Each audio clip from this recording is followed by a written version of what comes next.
किसी के द्वारा आपको प्रताड़ित किया जा रहा था, जैसा कि आरोप लग रहा है, कोई दिक्कतें हैं। तो ये 3 वर्षों का जो समय बीत गया दिनेश जी, इसमें कहीं न कहीं आपको तमाम सारे न्यायिक स्थान है, जहाँ आज आपके परिवार वाले, जहाँ लोग गए हुए, वहाँ पहले ही जाना चाहिए। और जहाँ तक पैसे का मामला है, मैं दावे के साथ कह रहा हूँ कि मनीष रावत हो, चाहे मैं वीडियो देख रहा था, थ्रेशर की जो एक्ट्रेस है काजल हो, संदीप जी हो, या फिर जो भी हो, कोई कह नहीं सकता कि समर सिंह ने किसी का 10 रुपये हुआ है। रवि किशन जी हों, चाहे मनोज तिवारी हों, चाहे दिनेश लाल निरहू हों, लोकतंत्र का जो सबसे बड़ी पंचायत होती है उसका प्रतिनिधित्व कर रहे हैं। वो लोग भी संवेदनशील मामले को पुलिस की निष्पक्ष जांच करने से पहले ही वह किसी पर आरोप नहीं साबित कर रहे हैं।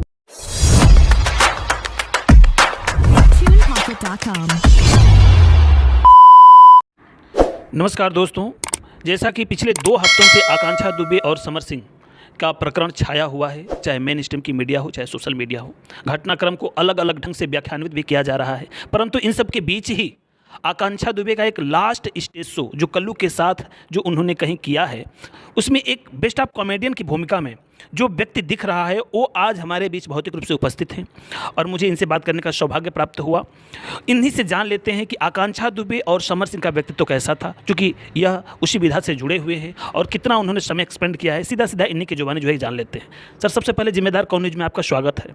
सबसे पहला मेरा प्रश्न आपसे यह है कि आकांक्षा दुबे कैसी थी और उसका व्यक्तित्व कैसा था और आज हमारे बीच नहीं है, किस रूप में याद करेंगे?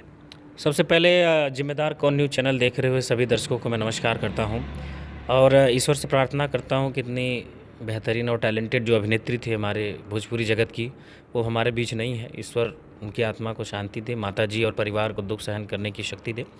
दिनेश जी बहुत टैलेंटेड और बेहतरीन इंसान थी जो है, और हम लोगों ने कई सारे मंच साझा किए थे। मेरा मानना है, और मेरा क्या, अगर एक इंसान है, सबका मानना है कि संघर्ष सबके जीवन में आता है, परेशानियां सबके जीवन में आती हैं। अगर ऐसा कुछ था, किसी के द्वारा आपको प्रताड़ित किया जा रहा था, जैसा कि आरोप लग रहा है, कोई दिक्कतें हैं, तो ये 3 वर्षों का जो समय बीत गया दिनेश जी, इसमें कहीं न कहीं आपको तमाम सारे न्यायिक स्थान है, जहाँ आज आपके परिवार वाले, जहाँ लोग गए हुए, वहाँ पहले ही जाना चाहिए था।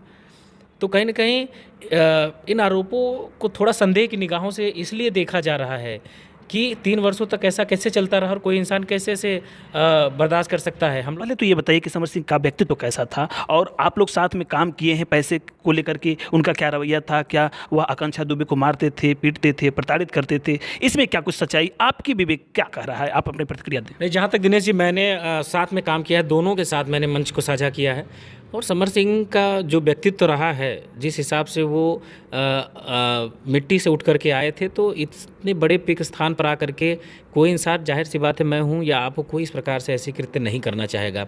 और जहाँ तक पैसे का मामला है, मैं दावे के साथ कह रहा हूँ कि मनीष रावत हो, चाहे मैं वीडियो देख रहा था, थ्रेशर की जो एक्ट्रेस है काजल हो, संदीप जी हो, या फिर जो भी हो, कोई कह नहीं सकता कि समर सिंह ने किसी का 10 रुपये रोका हुआ है। काम के अलावा जो आपका पेमेंट होता है, उसके अलावा भी किसी के परिवार में कोई परेशानी हो गई, कोई दुख हो गया, कोई मर गया, किसी के बहन की शादी, एक्स्ट्रा रूप से मदद किया गया है। जो लोग देख रहा हूँ कि कुछ यूट्यूबर इस तरह का थंबनेल क्रिएट कर रहे हैं कि उनको ये भी नहीं समझ में आ रहा है कि आरोपी और दोषी, आरोपी में और गुनहगार में अंतर क्या होता है। आरोप सिद्ध होने के बाद कोई आदमी गुनहगार होता है, लेकिन इस तरह से थंबनेल आप क्रिएट करेंगे, मैं तो हद है, मुझे घिन आती है। मैं इंडस्ट्री के ही लोग हैं कि ये किस प्रकार से आप दिखा रहे हैं कि ये पीटा जा रहा है, मारा जा रहा है, या फिर समर सिंह रो रहा है, समर सिंह परेशान है, समर सिंह ये कर रहा है। फिर बहुत ऐसी चीज़ें हैं कि आरोप सिद्ध होने से पूर्व ही आप दोषी साबित कर दे रहे हैं। आपको आपकी न्यायपालिका पे भरोसा होना चाहिए, सरकार पे भरोसा होना चाहिए। बिल्कुल, ये भारत है, आप उत्तर प्रदेश में हैं, न्याय उसके साथ जरूर होगा, लेकिन आप लोगों से मेरा हाथ जोड़ करके निवेदन है कि इस प्रकार से काम करना आप लोग बंद कर दीजिए।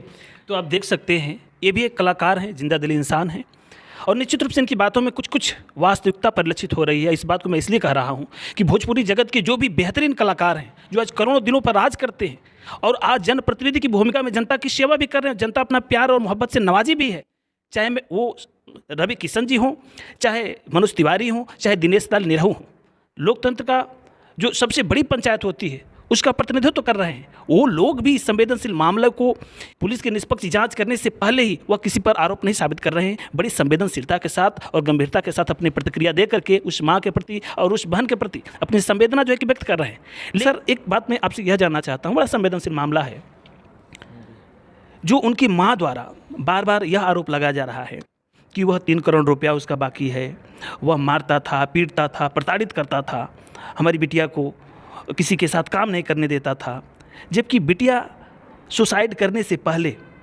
अगर किसी के मन में पीड़ा होती जो उसे पीड़ित करता है समर सिंह को लेकर के, तो निश्चित रूप से वह उसमें व्याख्यान्वित करती, उसका नाम लेती। मैंने एक वीडियो देखा, पहले आप उस वीडियो को देखिए। आकांक्षा दुबे स्वयं कह क्या रही है समर सिंह के विषय में। मुझे इंडस्ट्री में एक ही इंसान अच्छा लगा है, वही समर सिंह जी, मेरे की बहुत ही प्यारे इंसान है। मैं आज तक इंडस्ट्री में किसी के साथ कंफर्टेबल हूँ काम करने में, तो वो है समर सिंह जी। आपने देखा किस तरीके से समर सिंह पूरे भोजपुरी इंडस्ट्री में अगर किसी के साथ आकांक्षा दुबे अपने आप को कंफर्टेबल महसूस कर रही है तो वह समर सिंह के साथ। बावजूद इसके कोई ना प्रार्थना पत्र पड़ा 3 साल में, न किसी प्रकार की पुलिस में शिकायत पड़ी। इससे तो आकांक्षा दुबे जो बात अभी क्लिप में कह रही है निजी इंटरव्यू में, वह बात सही है। और निश्चित रूप से जो है कि समर सिंह निर्दोष व्यक्ति हो सकता है, हालांकि मैं अभी भविष्यवाणी नहीं कर सकता हूं, वो तो जांच का विषय है।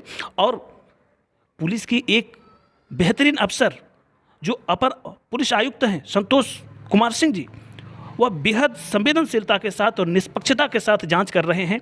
और वह एक वाक्य उनका मैं सुना दूं। किसी के सेंटीमेंट और भावनाओं पर विवेचना नहीं होती, विवेचना लॉजिकल फैक्ट्स के आधार पर होती है। और हम पूरी वह स्पष्ट तौर पे कह रहे हैं कि सेंटीमेंट और भावनाओं में विवेचना नहीं होती है, विवेचना फैक्ट के आधार पे होती है। कितनी महत्वपूर्ण बातें हैं। इस आधार पे उस माँ का एक तरीके से उनके द्वारा मिसगाइड करके और उनसे तरह तरह की उल जलूल बयानबाजी कराई जा रही है। ये कहाँ का न्याय है और इसको किस रूप में आप देख रहे हैं? देखिए, किसी के घर से उसकी बेटी जाती है तो उसको पीड़ा ज़रूर होती है, उनका आरोप है। लेकिन जहाँ तक पैसे के लेन देन का मामला है, मैंने पहले भी आपको बताया और अभी भी बता रहा हूँ कि इंडस्ट्री का कोई भी शख्स ऐसा नहीं कह सकता कि समर सिंह ने किसी का पैसा बकाया किया है। हो सकता है उनका पैसा किसी के पास बकाया हो, लेकिन उन्होंने किसी का खाया है। जहाँ तक मैं जानता हूँ, एक दोस्त के नाते, एक क्योंकि इंडस्ट्री हमारा परिवार है, एक भाई के नाते ऐसा आरोप मेरे हिसाब से बिल्कुल निराधार है। और मैं आपको बताऊं दिनेश जी, कभी कभी मैं उनके निजी आवास पर भी गया हूं। कोई ऐसा दिन नहीं होगा कि जहां 15 से 20-25 लोगों का खाना न बने। और बहुत सारे ऐसे कलाकार हैं जिनको आश्रय वहाँ से मिलता था। मैं इस बात को बिल्कुल सच्चाई के साथ आपके चैनल के माध्यम से रखना चाहता हूँ कि बहुत सारे ऐसे कलाकार हैं जो शायद डर के मारे या पुलिस के प्रकरण के मारे इस समय चुप हैं। लेकिन मैं उन साथियों से भी कहना चाहूँगा कि आप इस प्रकरण में अपनी राय दो, मत दो, तो दोषी है नहीं है वो ठीक है, लेकिन समर सिंह कैसे थे, आपके साथ क्या किए हैं, निश्चित तौर पर आपको आगे आना चाहिए और सबको बताना चाहिए कि पूरी दुनिया को बताना चाहिए कि जहां पैसे न देने की बात हो रही, प्रताड़ित करने की बात होती है, तो वो कलाकार कैसा था, सबके प्रति उसका रवैया कैसा था। मैं पूरे जिम्मेदारी के साथ में कह रहा हूं कि समर सिंह कैसा इंसान था, उनके साथ काम करने वाले प्रत्येक बंदे से मैं मिलूंगा और उनकी प्रतिक्रिया इस चैनल पर मैं जो है कि दिखाऊंगा।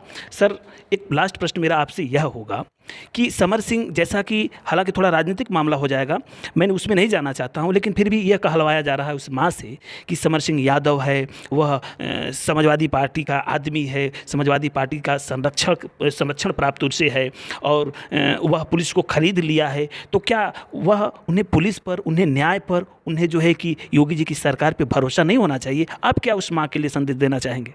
नहीं, इस मामले में मैं क्योंकि अभी आप लोगों के संज्ञान में बहुत कुछ नहीं कहना चाहूँगा। बस यही कहना चाहूँगा कि वो पहली बात तो लोगों को मैं बता दूं कि वो एक क्षत्रिय हैं। कलाकार का कोई जाति धर्म नहीं होता है और माताजी को विश्वास करना चाहिए कि इसमें जो भी दोषी हैं उनको उन पर कार्रवाई होगी। लेकिन मैं फिर से आपके चैनल के माध्यम से खास करके मीडिया के उन साथियों से निवेदन करना चाहूँगा जो यूट्यूबर्स हैं, जिनको पत्रकारिता का शायद कुछ मालूम है क्या नहीं, मैं किसी के काबिलियत पे प्रश्न चिन्ह नहीं खड़ा कर रहा हूँ दोस्त, लेकिन उनको समझना चाहिए कि थंबनेल क्रिएट करिए, सोच समझ के करिए। आपके इन चीज़ों को देख करके उनके अगल बगल बहुत सारी भीड़ एकत्रित हो रही है। अभी भीड़ में उग्र होकर के कोई उसके साथ कुछ कर देगा तो उसके जिम्मेदार कौन होंगे? क्या आप उसकी जिम्मेदारी लेंगे? आपको अपने व्यूज़ से मतलब है, आपको पैसे से मतलब है। बहुत सारे ऐसे लोग हैं कि इसमें अपनी रोटी सेक रहे हैं, मैं आपके चैनल के माध्यम से बताना चाहूँगा। लेकिन मैं दिल खोल करके इस बात को कह रहा हूँ कि सारी चीज़ें जांच का विषय है, सामने उसको आने दीजिए।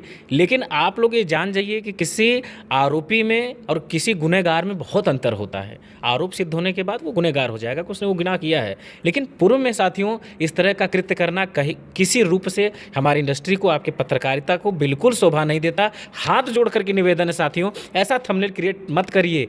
आज वो आरोपी है, लेकिन उससे पहले एक बेहतरीन स्टार, बहुत सारे गाने उसने हमारी इंडस्ट्री को अच्छे अच्छे दिए हैं, लोगों को सपोर्ट किया है, लोगों का साथ दिया है। वो ऐसा कलाकार है, जब मंचों पर बैठा रहता था, 10-10 कलाकार गाने के बाद अंतिम उसका नंबर आता था तो वो इंसान गाना गाता था। और बहुत सारी ऐसी बातें हैं, और मैं ईश्वर से ये प्रार्थना करूंगा कि आकांक्षा जी को न्याय मिले, और साथ ही साथ ईश्वर से ये भी प्रार्थना करूंगा कि ईश्वर किसी निर्दोष का बाल बाका इस प्रकरण में न होने पाए। देख सकते हैं, बहुत बेहतरीन इंसान, बातचीत कर हृदय पुलकित हो गया और बड़े सकारात्मक वे में। और आपसे भी और दर्शकों से भी मैं यह आग्रह करूंगा कि निश्चित रूप से न्यायपालिका है, हम एक लोकतांत्रिक देश में रहते हैं और निष्पक्ष न्यायपालिका है, और पुलिस प्रशासन जो है कि बेहतर तरीके से काम करेगी और शीर्ष अधिकारियों के संज्ञान में मामला है। तो हमें इंतजार करना चाहिए कि क्या कुछ इसमें सच्चाई है। सच्चाई आने से पहले किसी व्यक्ति विशेष के ऊपर दोष मढ़ देना और उसे हीन भावना से देखना, उनको एक तरीके से मनोवैज्ञानिक तौर पर टार्चर करना, यह न्यायोचित नहीं होगा। सर, बातचीत करने के लिए बहुत बहुत धन्यवाद।